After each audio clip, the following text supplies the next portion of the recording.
Good morning, everyone. Thank you for being prompt, and I am going to be right on time as well.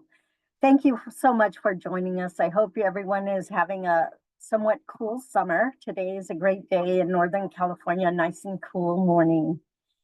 I'd like to welcome you to our webinar, Building Relationships with Community-Based Organizations to Strengthen Your Active Transportation Project. My name is Marianne Hernandez with the California Department of Public Health. My team and I work closely with Caltrans to support the Active Transportation Resource Center, which offers technical assistance, resources, and training, of which this webinar is a part of the training. My fellow Active Transportation Resource Center, California Department of Public Health colleague is Alicia Ramos. And for the webinar today, Alicia will be monitoring questions and will be behind the scenes running the webinar. Engaging with community fosters a more equitable and sustainable public decisions, enhancing overall livability. In this webinar, you will discover best practices for collaborating with community-based organizations to shape projects under the California Active Transportation Program. Additionally, you will learn how the Street Story tool can support your community engagement efforts. Hear from local agencies that have successfully engaged their communities to implement active transportation projects. The presentation will be followed by a question and answer with the presenters. As you can see, we have a full agenda with expert speakers, and I will introduce each speaker before their presentation. The objective of our webinar is to learn the importance of community engagement and working with community-based organizations, and learn about the Street Story as a community engagement tool. For logistics today, please share your questions throughout the meeting using the Q&A function of Zoom. And once you log off, please complete the post-webinar attendee survey and it will pop up automatically. And this webinar will be recorded and shared with all registered participants along with the slides and resources. After about a week or so, it will also be up on the Active Transportation Resource Center website. All right, I'll go ahead and we'll introduce our first speaker. Our first speaker is Emma Mallonee. She works with Caltrans Division of Local Assistance as an Associate Transportation Planner. She has a background in community development and sustainable environmental design from UC Davis. Emma has focused her career on integrating community input into the development of projects, especially in sustainable renewables project development. Currently, Emma is contributing her skills to the Active Transportation Resource Center and the Active Transportation Program. We work very closely with Emma, where she continues to advance sustainable and community-oriented transportation solutions. Emma? Let me see. And I'll make sure and stop sharing. Perfect. Thank you, Marianne. You're welcome. Thank you. Thank you. Can you see my screen? Not yet. Oh, here we go. I guess I got to press the blue button there. There we go. Okay. Yes. So I know we have a lot of people on this webinar today, so I'll make this short and sweet. This is the importance of community input for successful ATP projects. And a lot of this is out of the guidelines and scoring rubric for the ATP program.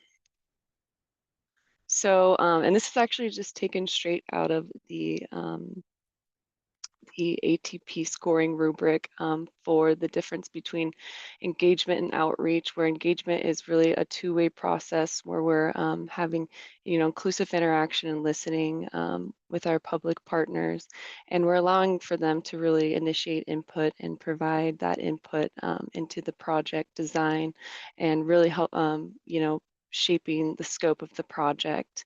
And with outreach, this is more of like a campaigning effort and a way to connect and inform our local partners. And I put two examples up here. We can see where engagement, where we're really working with the community to gain their input and valuable feedback on how to shape the the project. And then we have this lovely Vision Zero SF below here as an outreach technique. And then best practices for ATP applications, reaching out early and often from the conception to the operation and implementation of the project. And then we have integrating or the creation of citizen advisory committees for that sustained partnerships with our community and having them involved throughout the process. Accessibility to the information and meetings, so flyering, newsletters, social media, workshop creations, project workshops, and really that also means the transparency of the information given. So what communities will be served and or impacted by this project. And then we have documentation. That's something that they like to see in the applications to demonstrate that comprehensive public participation has occurred. So that looks like surveys, meetings, sign-in sheets, public notes, photos, letters of support, etc. And then when it comes down to the scope development, we want to see that community input was used to develop the scope with existing and future needs taken into consideration. And then on this slide, I just put some of the scoring rubrics that they look at for each type of project and the definition that they use for community, they use stakeholders, I say community partners here, can include but are not limited to residents, targeted end users, community leaders, and the population from the youth to the elderly. And then we have for plan, they're really looking for a comprehensive public engagement with a wide variety of events and meetings and making sure that the partners, local partners are informed throughout with any changes that may have occurred within the draft plans. And for non-infrastructure, that's education and encouragement around these programs. And so we want to see that the scope was developed with a comprehensive, fully accessible and effective public participation with all levels and local partners, and to see examples of how the input has shaped the program. And for infrastructure, they're really looking for outreach and engagement, and that is sustained and ongoing through the process and implementation of the project, and that the existing and future needs are being met for the transportation system and its users. And we also have quick builds here, so reaching out early and often, and agencies should be collecting responses throughout the life of the project to later inform the build, and that public comment and input are documented and used to guide this development of the project, and ensuring residents have access to this information and how to contribute. And then here I just put some brief resources and tools. Your MPOs, local agencies and organizations. MPOs oftentimes have a lot of great resources and a lot of great information that they gather. So they're a good point of reference to reach out to for input on ATP projects. And then I noted Cal Bike here, another great local agency and organization that works throughout the state for bike-friendly policies. I put a couple guides down here, just some referencing guides. NACDO, the National Association of City Transportation Officials, has a lot of great guides that you can download. One specifically that I linked here was community engagement during COVID-19, which I thought was pretty great. And that's something that they like to see in these applications, is that folks are being innovative in how they're reaching out and doing outreach and engagement. The USDOT, Public Involvement and Outreach and Transportation Planning, a lot of great PDFs here that can be downloaded. and guides, safe routes partnerships, tons of great webinars, toolkits, data, libraries of information, California walks. Again, a lot of great resources here, and actually games for engagement for Spanish speaking communities. America Walks, again, another incredible resource, endless articles and community engagement, webinars. And then AARP actually has a livable communities library, which I've actually downloaded a ton of their PDF guides. They have walk audits, bike audit toolkits, community engagement toolkits, worksheets, and just a plethora of great resources. And then, of course, our local nonprofits and advocacy groups and that are relevant to the active transportation project. And those can be, are specific to your area. A couple tools I just noted, kind of like some fun ones here. Street Story, I'm not going to go into that. Community engagement tool, kind of started to delete what I said because they're going to talk more about that in the webinar. And then, of course, the tried and true comment cards, surveys, walk audits. Comment and feedback platforms are another great place to gain some feedback from the community. So SurveyMonkey's a really great tool. Go Vocal, which was formerly Citizen Lab, it's another way community members can submit and vote and discuss ideas related to the project. Mobile apps and tools, two kind of fun ones here. Street Mix is actually really cool because it lets people design what they would like the street to look like. So it's just a fun tool.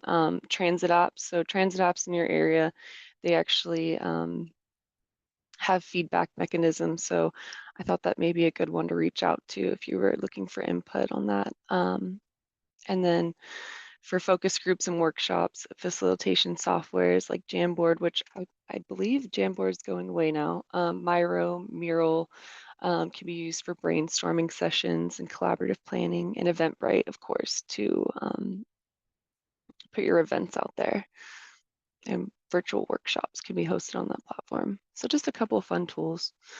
And then thank you. Here's my contact information. I was trying to be short and sweet so we can get on to the meat of the actual webinar here. So thank you so much. Oh, Emma, you have meat, if anything, in your presentation. Wow, you presented was pretty much a comprehensive guide when you're looking to apply for any type of ATP grant, and just basically go through those steps which you talked about in the rubric. And then of course you have all the resources and tools you just listed. So we need to make that definitely a standalone resource. Thanks so much. Quite Cool. Thank you, comprehensive. Marianne. Thanks so much. Thank you. Next speaker today is Yumi Sera. She is the inaugural Executive Director of the Office of Community Partnerships and Strategic Communications in the Governor's Office of Planning and Research. She was appointed by Governor Gavin Newsom, and she is responsible for leading a dedicated team that manages California's most pressing community engagement and public awareness efforts. Thanks, Yumi. Thank you. Good morning. If you can start my video, that'd be great. I can't. It says videos. The host has stopped it. Good morning, everybody. My name is Yumi Sera. I'm the Executive Director of the Office of Community Partnerships and Strategic Communications, and I'm going to be talking a little bit from the perspective of what our office has done, but also trying to set the table a little bit for what Emma had talked about, but also link it to what our colleagues and panelists will be talking about. Keeping in mind that I'll be coming from a state perspective, but also I have had some experience as well in global arenas and community development, and really have learned a lot of lessons from different types of campaigns that we've run. So if you can put up our slide, that'd be great. So our office, it's the Office of Community Partnerships and Strategic Communications. We are under a new office called GoServe. And what we do is we coordinate California's most important public awareness and community engagement initiatives. And for the purpose really of inclusive and effective outcomes. And that's really, really important for us to prevent the equity gaps in the outreach that we do. So at the heart of every public awareness campaigns are our trusted messenger network of 142 CBOs. And through authentic conversations, these trusted messengers raise awareness, mobilize public support, and provide valuable insights that inform strategy and messaging. And I'll be talking a little bit about that today. So if we can do the next slide, please. We're going to do a very short poll to ask what your primary reason is for engaging community. I think there's a mix and a diversity of participants here, from state agency to I imagine there's some public CBOs here as well, and local governments. So what is your primary reason for engaging communities? And I've got 1, 2, 3, 4, 5 to comply with the grant requirement, to strengthen project, to be responsive to community needs, to be accountable as policymakers, or to improve equity outcomes.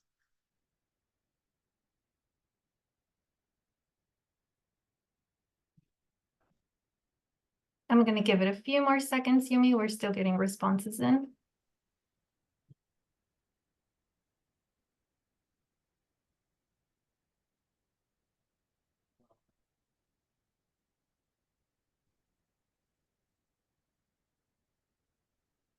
All right, and I'm going to end the poll now and share results.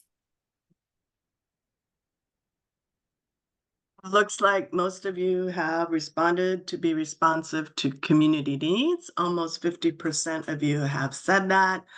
And the next one is to improve equity outcomes. There's actually no wrong answer to this. They're all right answers. I just wanted to see what what the audience would say to this. But if you could turn to the next slide, please.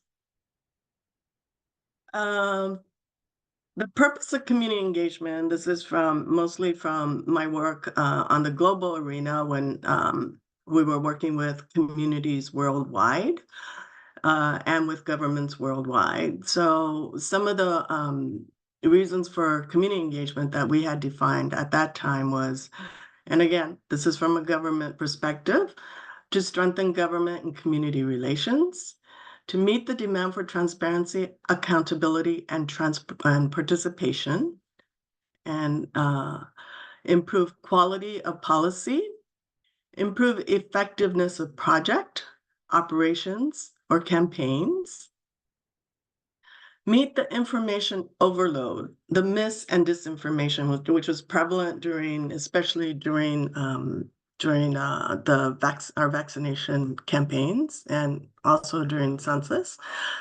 Integrate public input into policymaking, project design, and implementation so it meets the needs of the community, which 70%, I think, of you or the majority of you have mentioned that as a strong purpose. And then to strengthen public trust in government. So next slide, please. So where do we start? And you heard a little bit from Emma about some of the important elements of what a project proposal could look like. So if you could go to the next slide. So the way I sort of kind of thought through this was, it's really important, I think, for us to be grounded in our values and principles and your definition and your commitment to equity. We also look at our demographics. We identify target populations with an equity lens, such as older adults, people with disabilities, And then look at the geographic area. We define zip codes or census tracts to understand our neighborhood. We also look at data. Our office comes out of the census, so we are really big on data. So we use census data to understand our population, who's where, and the languages that are spoken, and the culture of the population we're trying to reach. Then we use what's called human-centered design. We really adopt a user focus to design our community outreach and our communications. So next slide. So I also wanted to talk a little bit about when we talk about CBOs or nonprofits or communities, and really wanted to sort of map out who our typical community organizations are. So it could be a group of individuals or members or beneficiaries of a project. It could be grassroots groups like family clans. It could be community-based organization, just very organized at the neighborhood or community level. Nonprofit organizations who might be the larger service organizations who also serve the community, membership organizations, business associations, parent school association, and of course the faith-based organizations were really instrumental during our Vaccinate All 58 campaign. And the service organizations, the Rotary clubs, we found that especially in rural areas and the Rotary clubs, the other service organizations were very important for the outreach. And then, of course, our labor group. So these are some of the types of community organizations that exists, and just sort of seeing who is representative of the population you serve is really important. The next question I answered was, what are ways to engage the public or the community? And so next slide.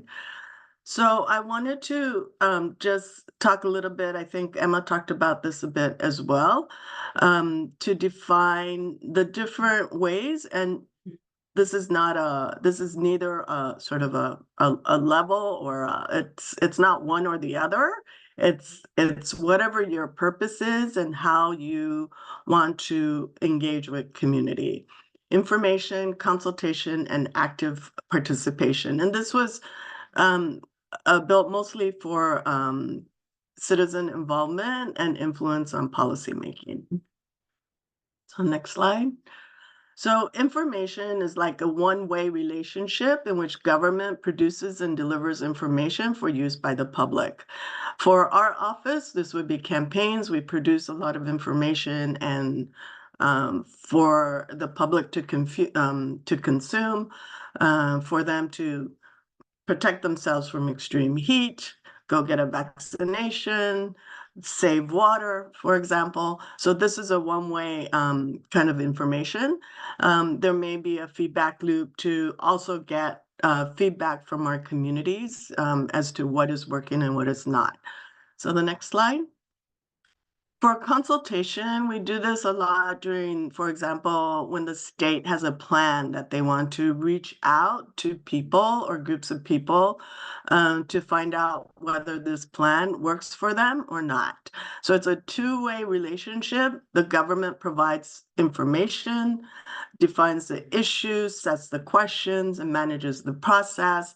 Public is invited to contribute their views and their opinions.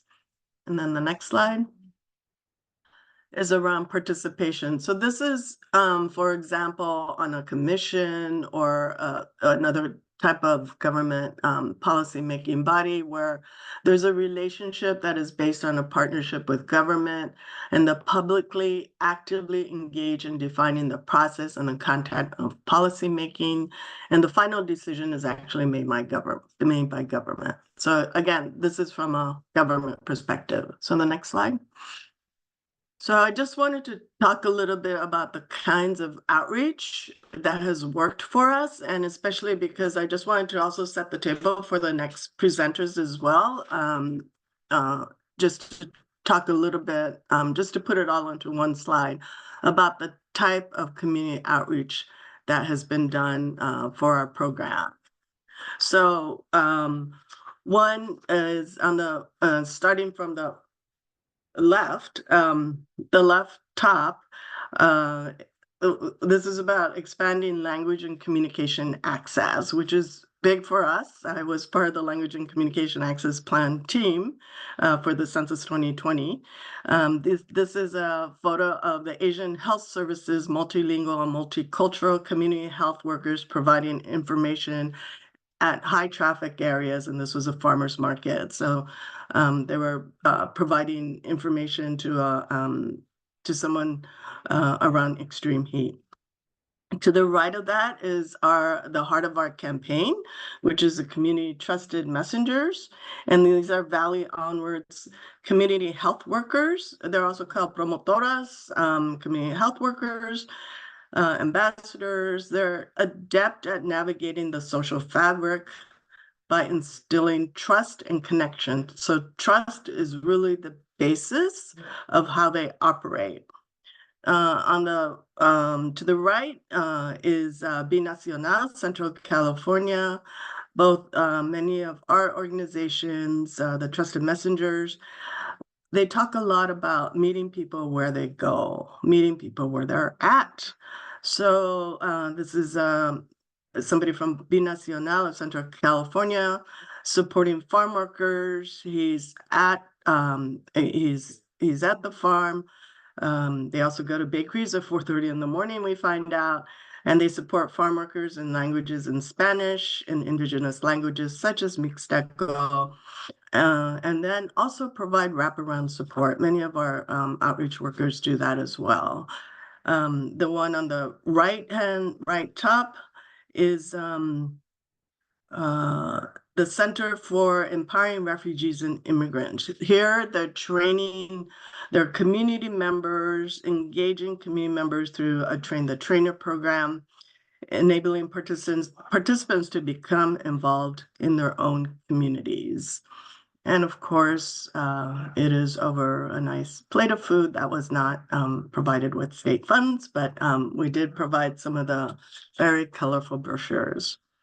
On the bottom, I have a real hard time with my right and left, but on the bottom left is El Concilio. I don't know if any of you know this gentleman here, but he is an local hero, astronaut Jose Hernandez, and they were really using influencers, people who the Stockton community knows, to encourage vaccination. Engaging youth voice. We've been trying this since mostly since the vaccination campaign, and this is Jacob Virgis of the Urban Strategies Council using youth spoken word, really captivating the audience. This is a photo of him, I think, from most likely the Climate Nexus conference in Riverside, and his extreme heat spoken word. And really having spent some time with some of our youth organizations, how they do things now in captivating the youth, and youth engagement is really important to involve youth-led organizations as well. Advancing equity, to the photo to the right of that is the Disability Rights Education and Defense Fund at the Ed Roberts campus. Led a training for our staff as well as all of our CBO representatives on reaching throughout the state on reaching people with disabilities. And we looked more not just on what kind of accommodations do they need, but really looking at inclusion and around equity and justice.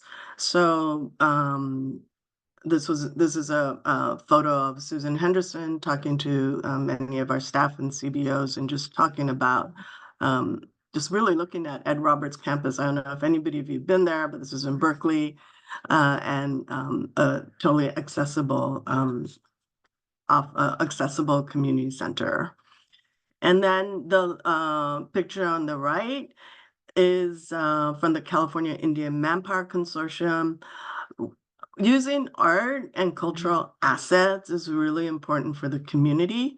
And this is trying to reach Native Americans through really meaningful and culturally appropriate ways. And this is a picture, I guess, of trying to reach folks through for our Vaccinate All 58 campaign.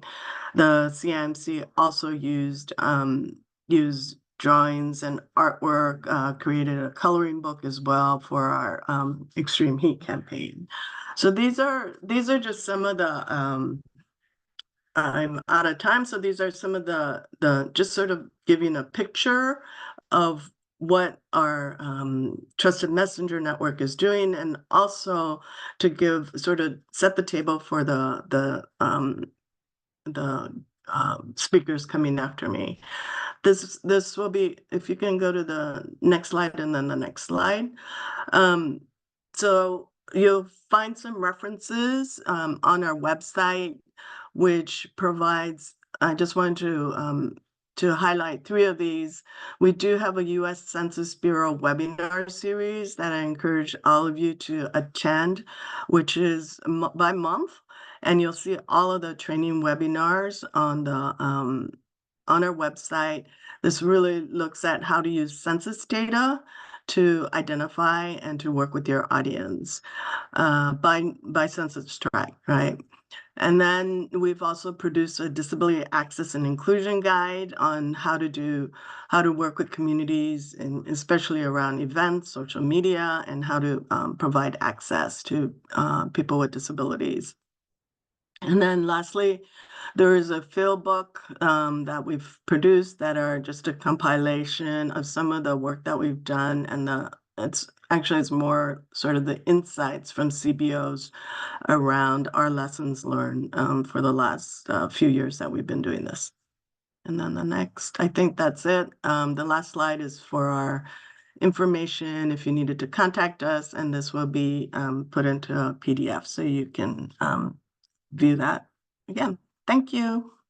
Thank you so much, Yumi. And as Yumi mentioned, all the slides, the recording, and as well resources, a separate resource document that incorporates all the great resources we've heard already with our 2 speakers. Yumi, I loved how you said the why we engage CBOs, who the CBOs are, because we tend to think of just one organizations and how. So thank you so much. That was quite comprehensive.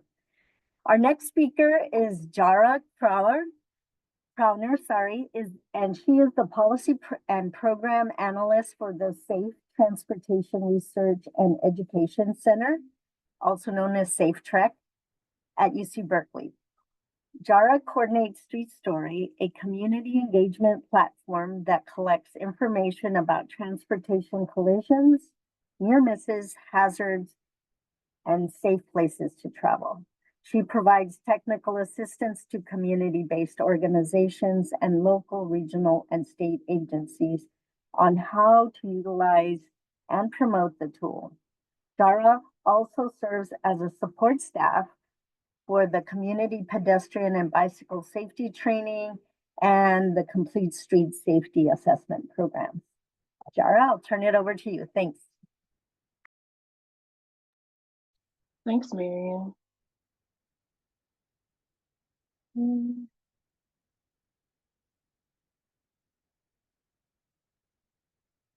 Looks good. Awesome. Good morning, everyone. Yeah, my name is Jara Crowner, and I'm a policy and program analyst at UC Berkeley SafeTrek, also the Safe Transportation Research and Education Center. Our mission is to inform decision-making and empower communities to improve roadway safety for all. We envision a world with 0 roadway fatalities or serious injuries and a culture that prioritizes safe mobility.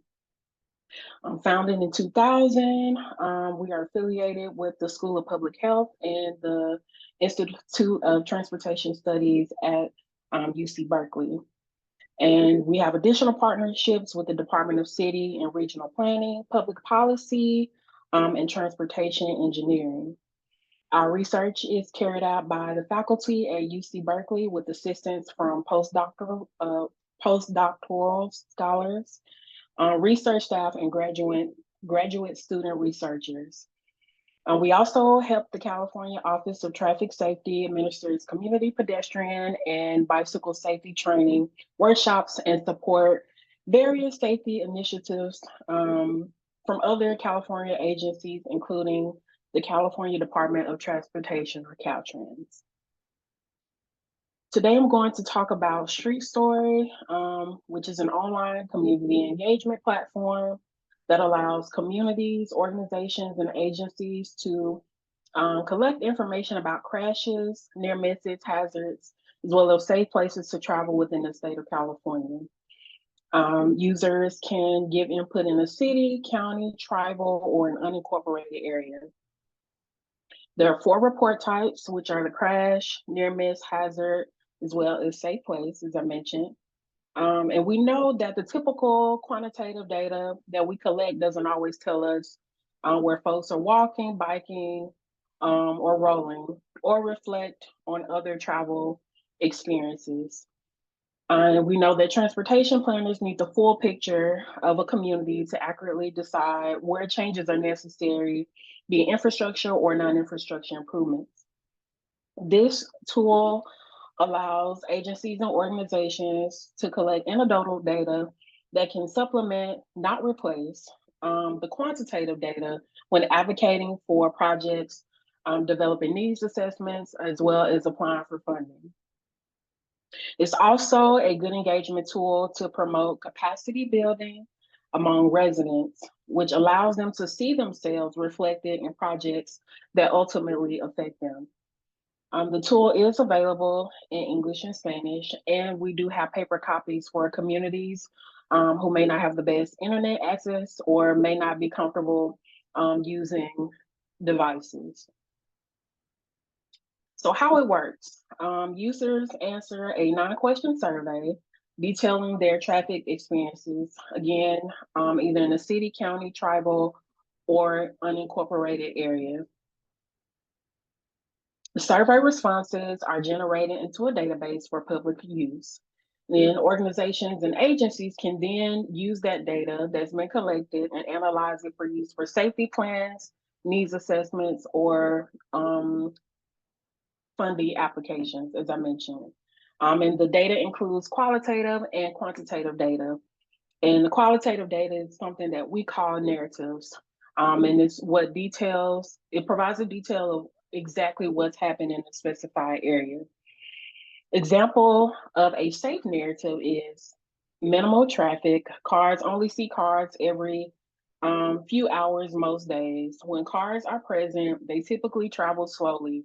Roads are smooth and grass along sides is cut relatively frequently. That's an example of a narrative that you will see on the online platform. Community examples. So Street Story can be used as an online hazard report for a public work department, or where such a reporting system already exists, it can be used to supplement the hazard reporting.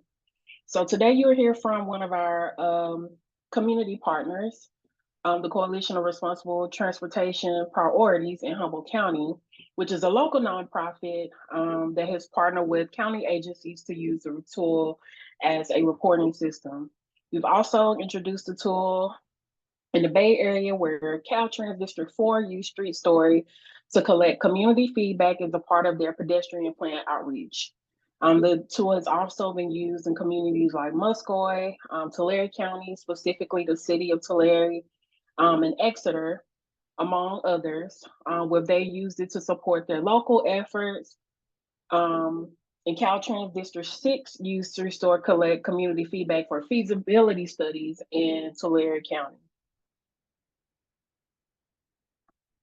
So we do have a few special features that I would like to highlight.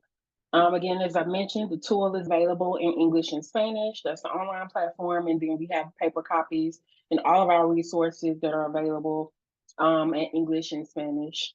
We have a custom boundary feature that you see on the right-hand side, where an agency or organization can create or upload their own custom boundary if they want to get information from a neighborhood or a specific neighborhood surrounding the school or a park, and they only want to get feedback from those residents or parents or staff in their area that can create a boundary around that area and share it directly with the community members in the area.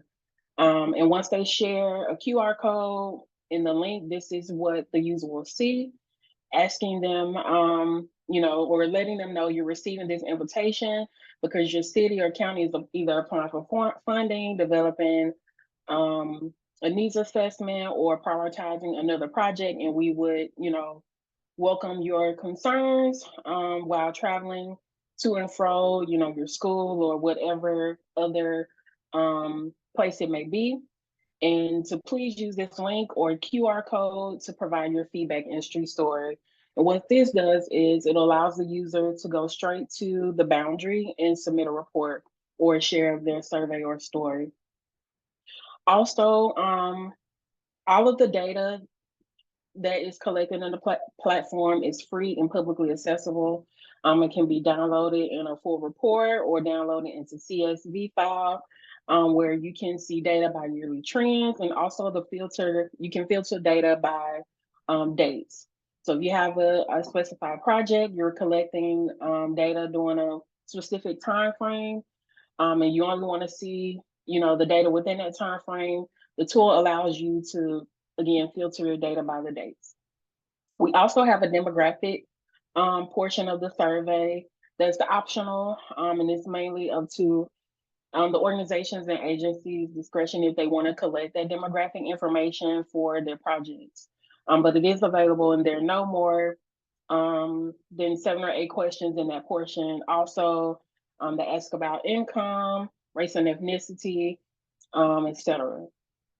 So those are just some of the special features that we have on Street Story. How can you incorporate it into the field? So you can plan a short walk with a group of 5 to 15 members, take notes on locations where people feel safe, unsafe, or have experienced a crash or near miss in the past. And then convene at a location where group members can spend time recording information onto the Street Store website, or again, use those paper copies to complete the survey. And also know that if a community or organization decides to use the paper copies, that information still has to be transferred into the online database. What you see on the right-hand side is an image of us working in the field. We incorporated Street Story into one of our programs, which is the Community Pedestrian and Bicycle Safety Training Program, where we first talked about the community's needs, had a discussion inside in an area, and then took a short walk with the group, had them to, talk about their travel experiences, take notes, and then convened where we were at a location to, again, share their travel experiences. And this group opted to use the paper copies. Something like this takes about an hour and a half to do, to incorporate Street Story, to introduce it to a group, to provide a brief tutorial what Street Story is, to again address the community needs, then take the walk audit and come back and report in the online platform. Another way you can incorporate it into the field is at a community meeting. We incorporated, I believe this was in the city of Madera, who also was a part of the CPBST, or the Community Pedestrian Bicycle Safety Training Program, and wanted to use Street Story as a follow-up activity. So we went to Madera, and there were folks from different levels of government in Madera, also community members who attended the event, where they were able to spend time recording their experiences. So we introduced the tool, provide the paper copies. You can see they're color-coded by report type, if you can see it on this table here. So we introduced the tool, asked them about what their goals were, how we can help support them moving forward, allow them to write down or capture those travel experiences, and then review the input made with meeting attendees. Again, something like this can take about an hour and a half to give you enough time to introduce it, to hear some of those community stories and concerns, and then give them the opportunity to jot down their story. You can also introduce it at a community event. I believe it was in Kingsburg, California, for a senior population who wanted to use street story in their work and figure out, what infrastructure improvements that they wanted to prioritize. And so we brought it to an already existing community event, but you can also introduce it at farmers markets or open streets events, as well as health fairs, where you ask attendees to provide input or hand out flyers with street story information. And so you can see here, they were doing a tabletop exercise. And so they had a map of the city, some of the problem areas where we were able to, jot down some of their concerns. And then from there, they were able to fill out the survey. So resources, there are two ways that you can access our resources. You can go on the SafeTrek website, which is safetrek.berkeley.edu, or you can access the resources on streetstore.berkeley.edu, and you'll see the resources tab. So all of our resources are available in English and Spanish. We have tutorial videos, which are no more than 5 or 10 minutes long, 5 to 7 minutes, in English and Spanish, that can be used by an everyday user or an organization or agency to get a better understanding of how to submit a report.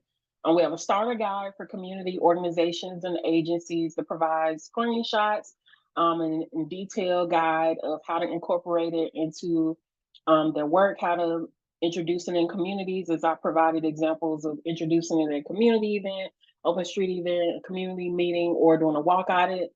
As I mentioned earlier, we do have paper copies that are color coded by report type that we can email you or mail you. And again, if you do decide to use those paper copies, if someone decides to use the paper copies, the information still has to be added into the online database.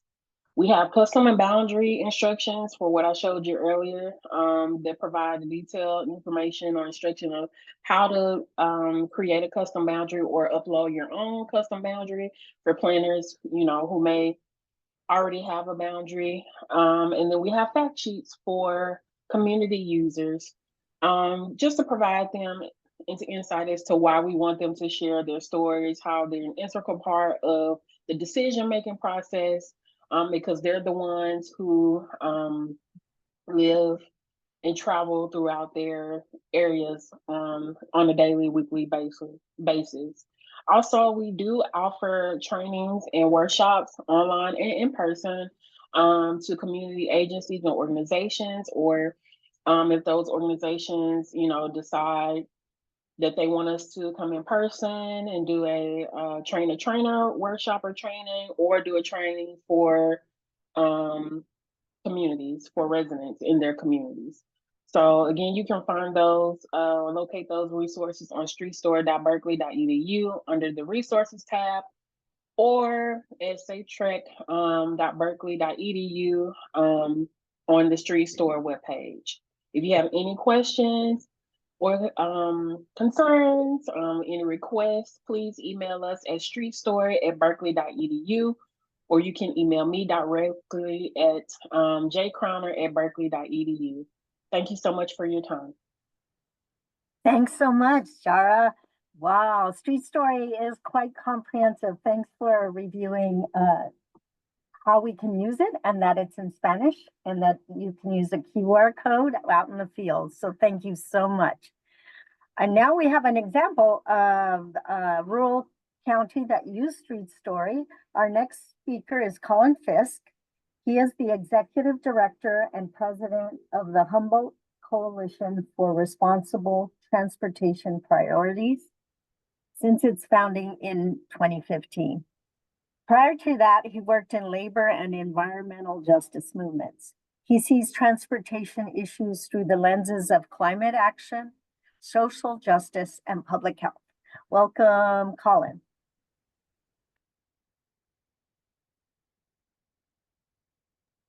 Thank you. Can you see my screen? Yes, looks great.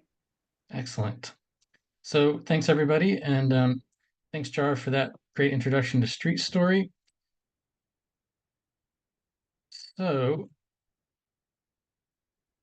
sorry, I'm having some, there we go. So my organization, the Coalition for Responsible Transportation Priorities, as Marianne mentioned, we were founded in 2015, and our mission is to promote transportation solutions that protect and support a healthy environment, healthy people, healthy communities, and a healthy economy on the North Coast. So for that really means public education and advocacy around transportation, safety, sustainability, and equity. If you're not familiar with Humboldt County, it is a rural county. It's about 4,000 square miles, pretty big, but only about 136,000 people. However, those people are pretty concentrated. You can see in the map on the left, pretty concentrated in a few towns, mostly around the Humboldt Bay region. We also have a pretty high poverty rate here in Humboldt, which results in a lot of transportation disparities. And one of those is illustrated in the map on the right, which shows that both in those more dense towns, but also in some of the more rural and low density areas, there are actually fairly high rates of households with no access to a vehicle. We also have here in Humboldt high rates of bike and pedestrian crashes. The Office of Traffic Safety pretty regularly rates Humboldt County and particularly the city of Eureka among the most dangerous in the state for those kinds of crashes.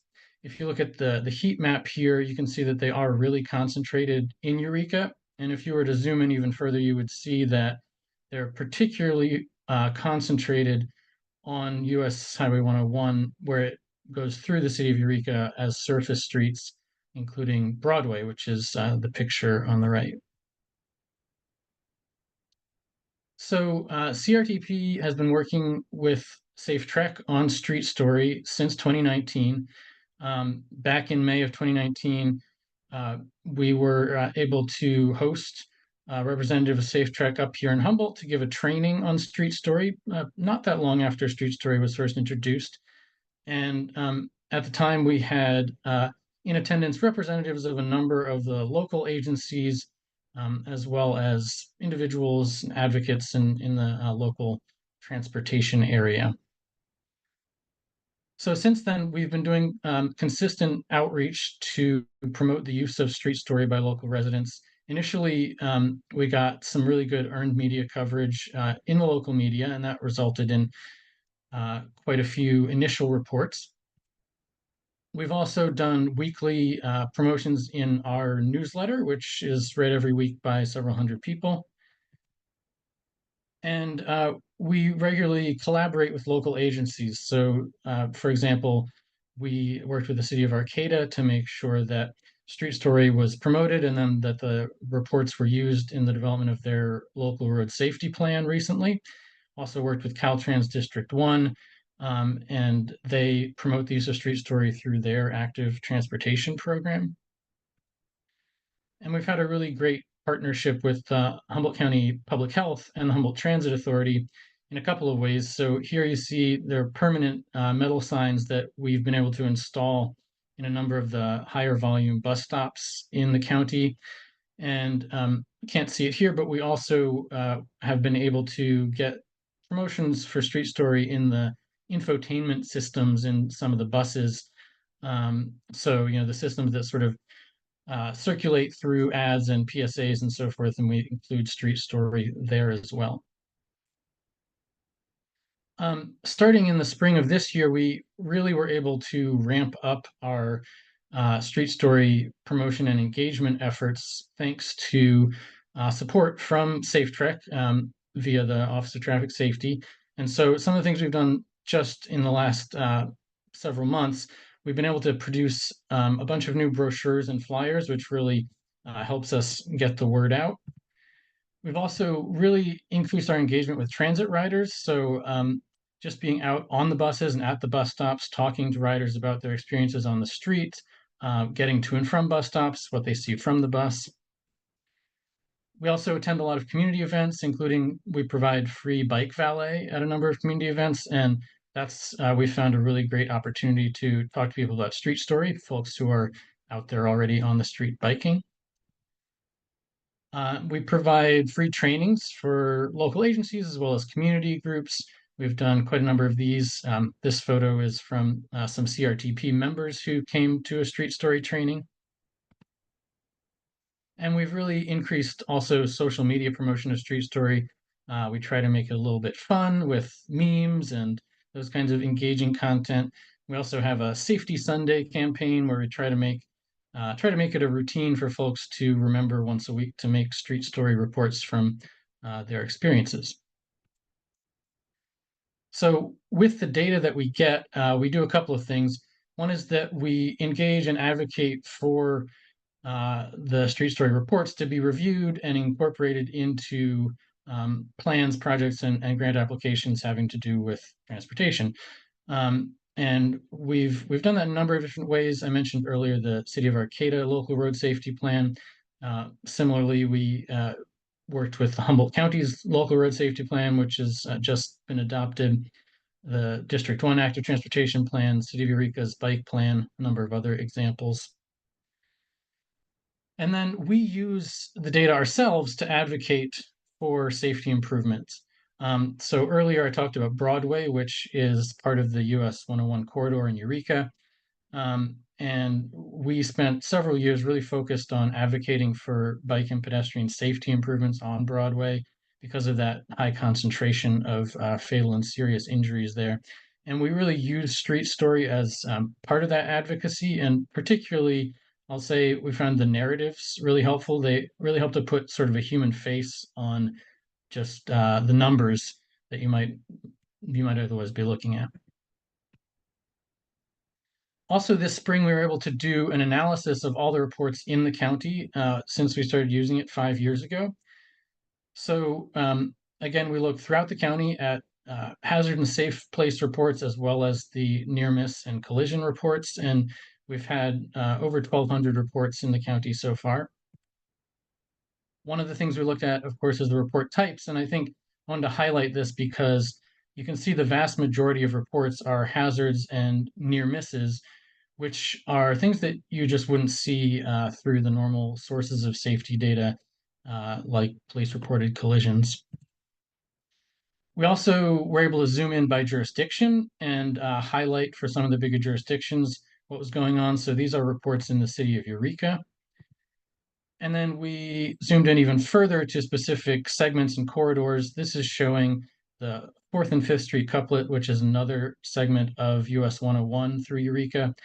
And, showing one of the places where there's a high concentration of reports, tried to provide some context there.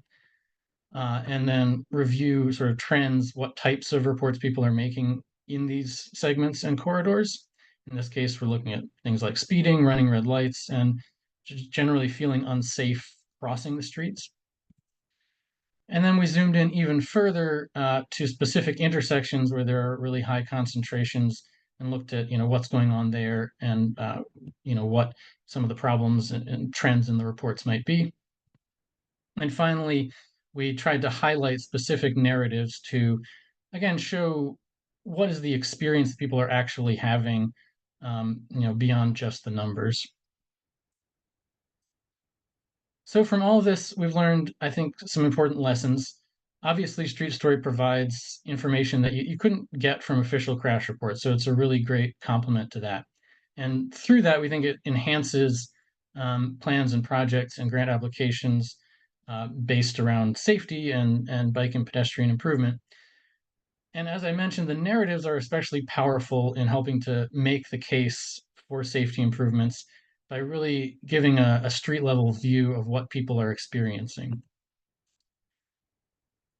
This chart shows the number of reports over time that we've received since we started engaging back in 2019. And you can see it's pretty irregular.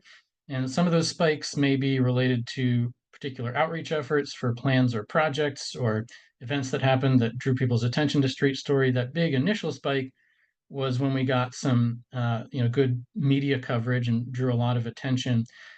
You can see it has sort of declined since then, despite our engagement efforts. Although, if you look right at the last few months, it's starting to tick up a little bit more as we've really put the press on with this recent engagement push.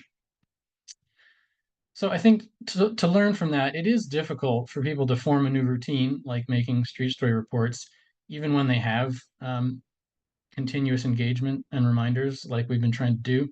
We have found that engagement is a little easier when it's targeted to specific locations or projects and plans, but having that ongoing public reporting outside of the boundaries of those specific locations and planning processes does provide us with valuable data that we wouldn't otherwise have, and we're really glad that we have it.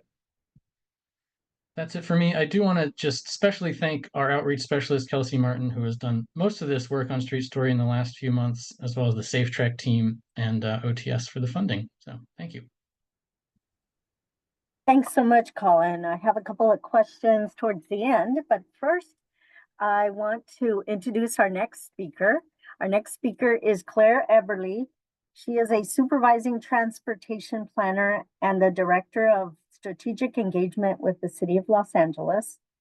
In her role, she manages initiatives, campaigns, and partnerships to collaborate with communities and bring lived experiences to the planning process. She works closely with community members, organizations, designers, and political representatives to build support for transportation solutions and to re-envision and redesign city streets for walking, biking, gathering, and play. Welcome, Claire.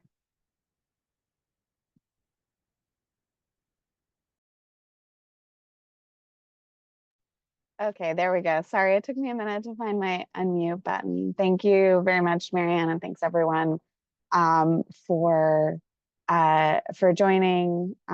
It's really great to be here and part of this conversation. My name is Claire. I work for the City of Los Angeles Department of Transportation. And I'm going to talk a little bit about some specific projects that we've worked on in LA. And what community partnerships mean to us and what they look like for us on the ground. So I wanted to start with a brief overview and introduction to our department's approach to engagement. We have defined a commitment to what LADOT calls community first engagement that centers community perspectives, and is designed to use strategies and communication methods that intentionally and holistically incorporate lived experiences, center community members' stories and experiences and perspectives, particularly those who may have been historically excluded from the process or are most impacted by a project or program. Some of the key core strategies that we regularly employ and deploy as part of this commitment and this strategy are partnerships with community-based organizations of different types. Language access and reducing barriers to participation in any way possible are fundamentally part of our engagement strategy. Compensating partners and participants, so ensuring that we are, providing resources to people in exchange for their time and expertise. Also, in line with kind of meeting folks where they're at, we try to spend as much time holding activities and touch points in community, whether that be at grocery stores, laundromats, different types of community hubs, which I'll talk about a little bit later. Community ambassadors, so community members who may or may not be connected to an actual CBO or organization, but are deeply connected to their local community and can work with us in sharing information on that kind of two-way exchange. And culturally relevant programming, which is different for every project. So that's just some important background on how we operate as an agency. The nature of CBO partnerships and the way that we work with partners changes again for every project, but we have aimed to prioritize and forefront local partnerships as much as possible, and truly really in every infrastructure project. So we involve organizations in a wide range of capacities, and often that reflects the actual capacity of the organizations or partners, the nature of their own work and their network. So, we sort of try to plug in as organically as possible, and invite partners to lead the development of activities and activations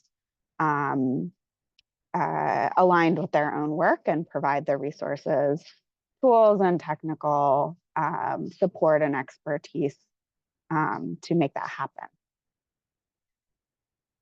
So when it comes to ATP projects specifically, and the city of LA has had fortunately a lot of success in securing ATP funding and support, a lot of which speaks to the deep historical inequities and gaps in infrastructure in our city. But we have had a lot of success, and a lot of that really has been driven by the processes that we bring to developing applications and to the projects themselves.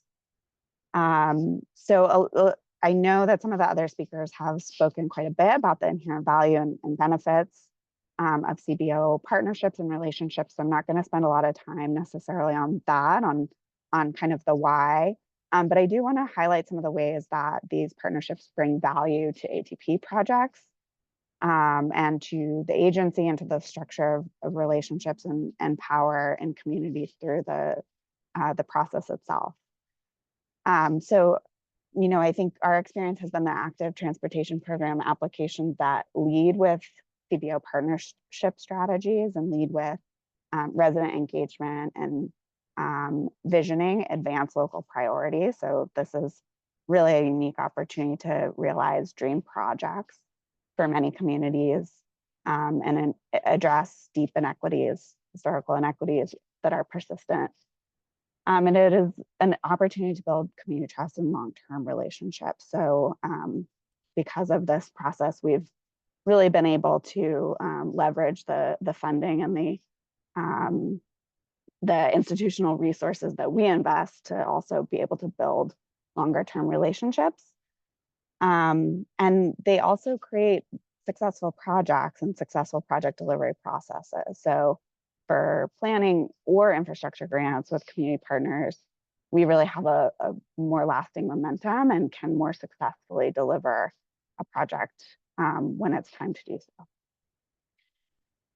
So I'm going to talk about two case studies. The first is an application process that we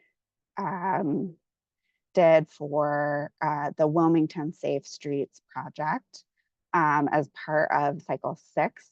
The Wilmington project is in Wilmington, a community in Los Angeles that is sandwiched between the Port of LA and two major industrial goods movement corridors. So it is one of the highest environmentally burdened communities in the state.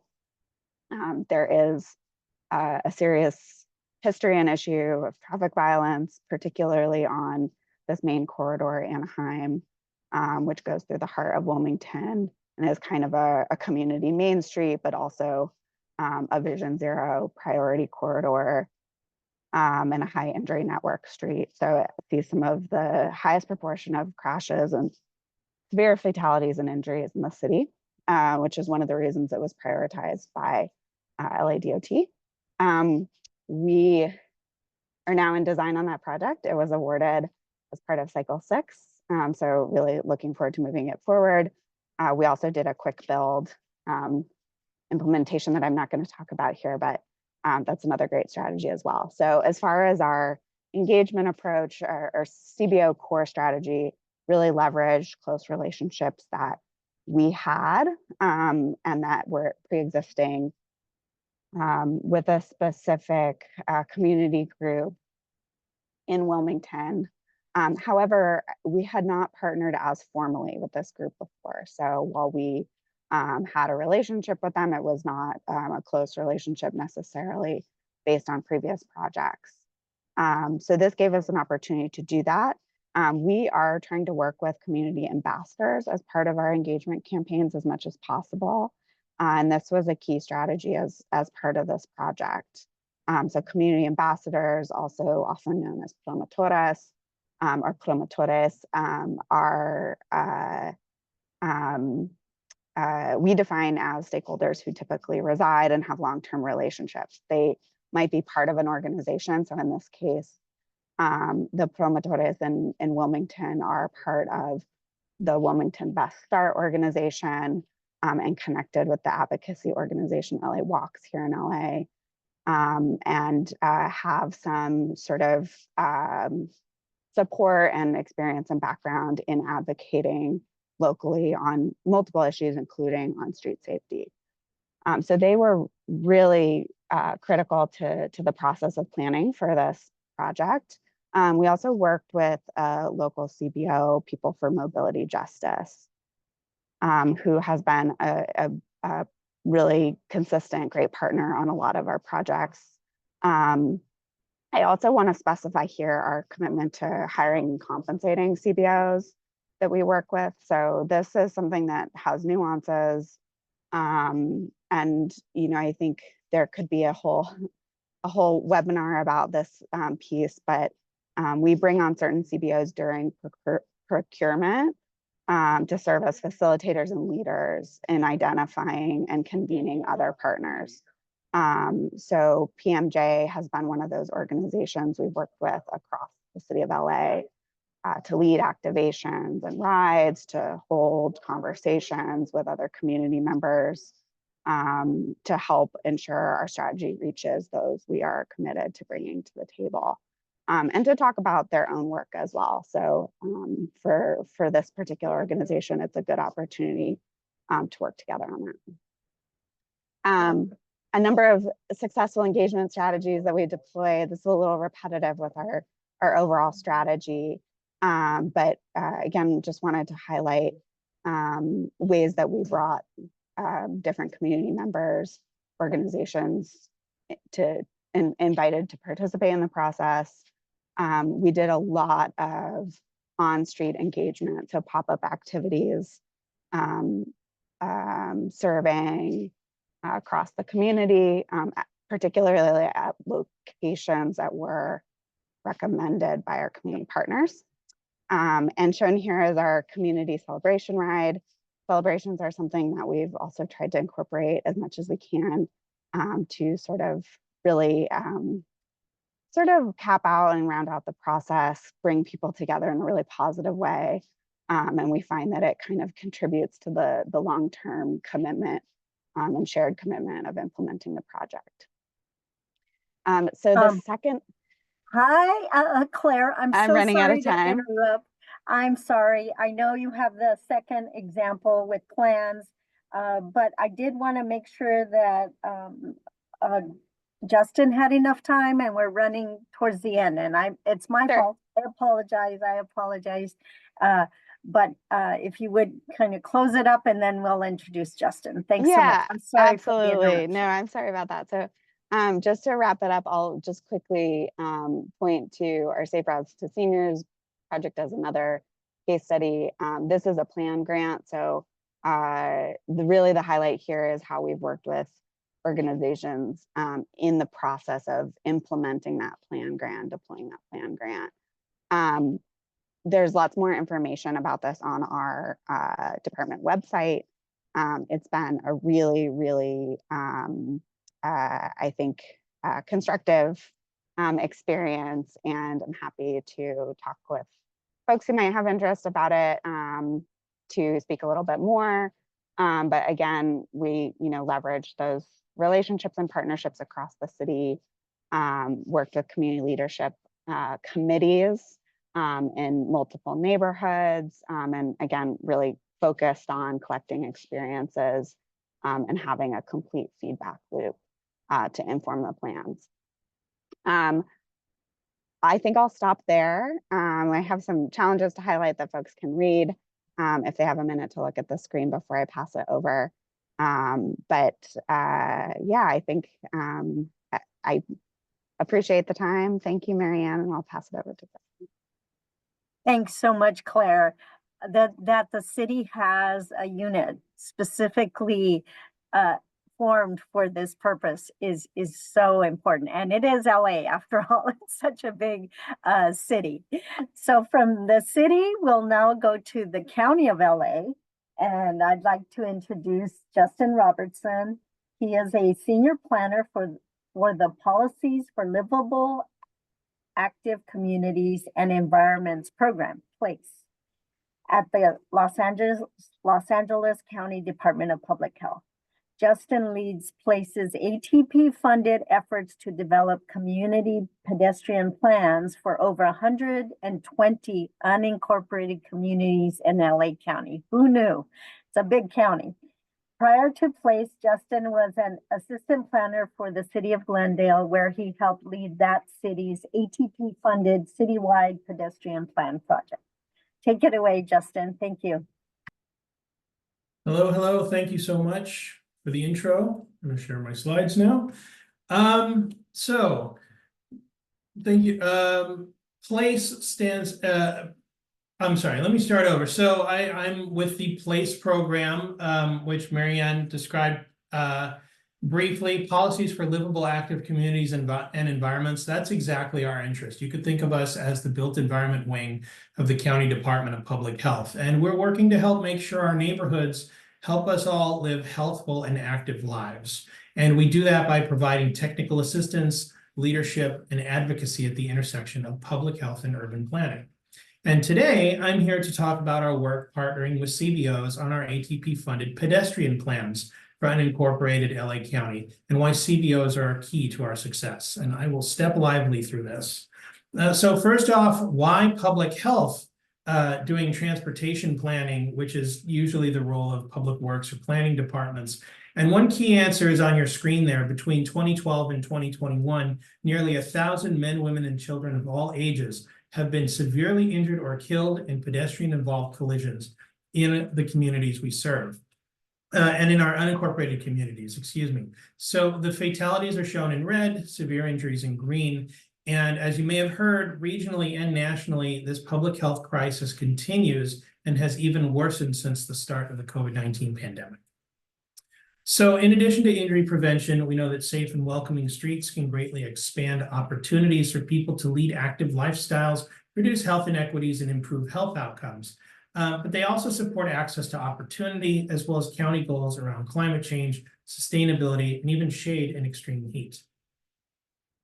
So since 2016, our department has developed and seen adopted 8 pedestrian plans, with another 6 currently in process for high collision, high need unincorporated communities.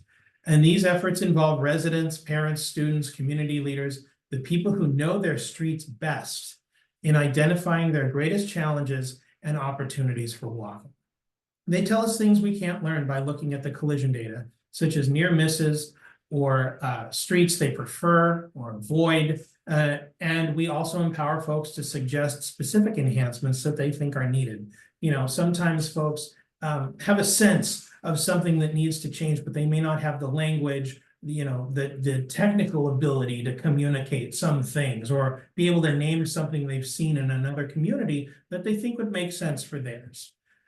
So engineers and planners combine that key local knowledge with where and why collisions are happening and develop plans for adoption and implementation.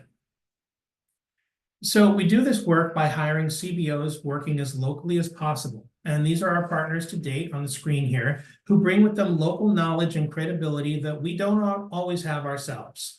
For example, having Antelope Valley Partners for Health on the ground for us in the Antelope Valley, a community called Lake Los Angeles, or the Walnut Park YWCA, leading engagement in that community, can help facilitate conversations and open doors to collaboration that we might otherwise not have.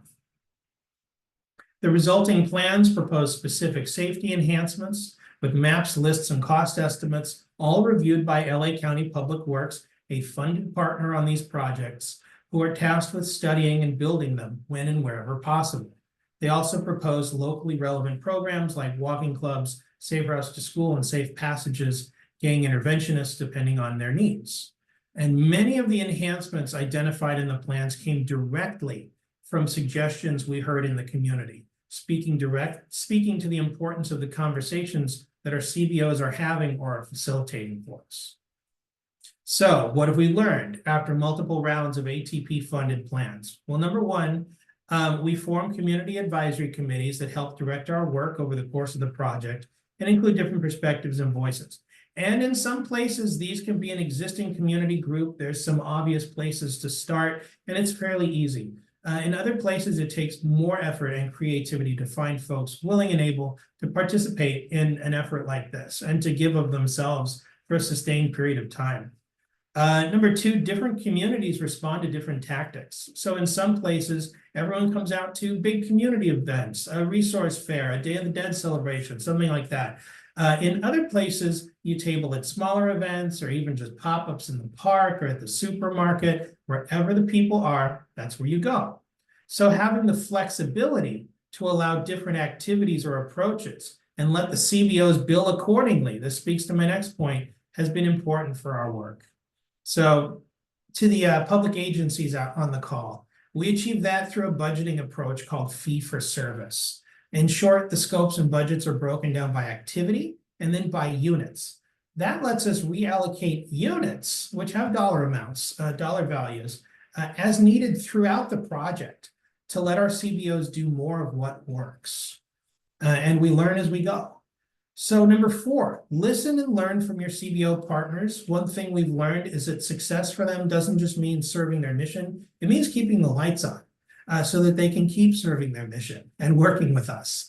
We don't have an indirect costs activity, but we do have flexible small unit activities like as needed meetings to help folks cover their costs. And finally, if you're using pre-qualification lists for certain services like community engagement, we call them master agreements. Make sure the CBOs where you're working get on those lists. Heads up, CBOs, if you're not already on these lists in the places where you want to work, make sure you learn about them and get on them so that you are able to join a project team through the competitive process. And some successes real quick. Since our first round of plans, LA County Public Works has been really good about using these community-driven project lists to pursue funding for implementation, including from the Active Transportation Program. The most recent and notable example, though, is the last two rounds of the federal Safe Streets and Roads for All program, from which we received nearly $30 million for community-identified improvements, identified through the hard work and facilitation of our CBO partners. And that's apparent to the funder that these projects were born of true community involvement. So we're able to turn the new Florence Firestone Community Pedestrian Plan, among others, into big walkability and traffic safety wins for our constituents. So next steps, we've got some ATP6 funded plans to get going on. We're doing that as we speak. The next thing, and we're running out of time, but I was hoping that folks on the call who might have ideas or experiences meeting these, very similar to Claire in the city of LA's thinking about how do we sustain the relationships and the good work and the momentum and the community trust we've built over these planning projects after the money's gone. We've got some things here on the slide that we've tried or are working towards, but we haven't quite cracked that nut. So with that, thank you very much. Thanks so much, Justin. So much information. Thank you. Thank you for running through that. And you definitely mentioned a couple of things that we could do, a follow-up community-based organization working with the community on, and you mentioned the fee-for-service, master's agreements, and then other funding sources to sustain the CBOs to do their group work. I'm so sorry about the time, but Alicia, is there a question that probably several folks could answer that came up in the Q&A before we close? There were a few questions of street story that Jara did an excellent job in answering. But we did receive one question, and I'll kind of hand it over to anybody if they have any insight on where can a local agency find a list of community-based organizations?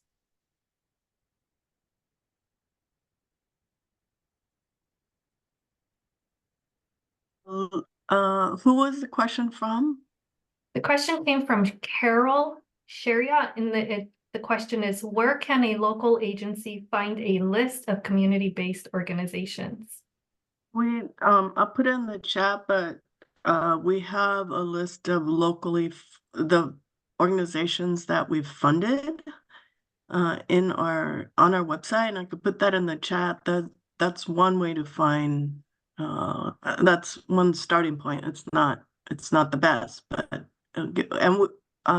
yeah, and it'll depend on where the person is from. Thanks so much, Yumi. Yes, and as we've heard in different ways from all our speakers today, it kind of depends on the community and also going to community events, churches. I think Yumi's slide that had all the different types, we tend to categorize CBOs as depending on our background, but they could be many. So thanks so much, Yumi. As a reminder, we will have the slides, the recording, and resources available to you, to everybody who registered. And we will also have it posted on our website, which is CAATPresources.org. So that's the Active Transportation Resource Center. So we'll have those there. Alicia and I work, as I said, with Caltrans closely, and we have the state divided up in our various districts. So if districts are on the call, please do reach out to us if you have further questions. And so again, thank you so much. And I'm sorry we didn't have more time for questions, but I really appreciate all who attended, and especially our speakers. It was a packed presentation on working with community-based organizations and different examples of how they did that successfully. So thank you very much.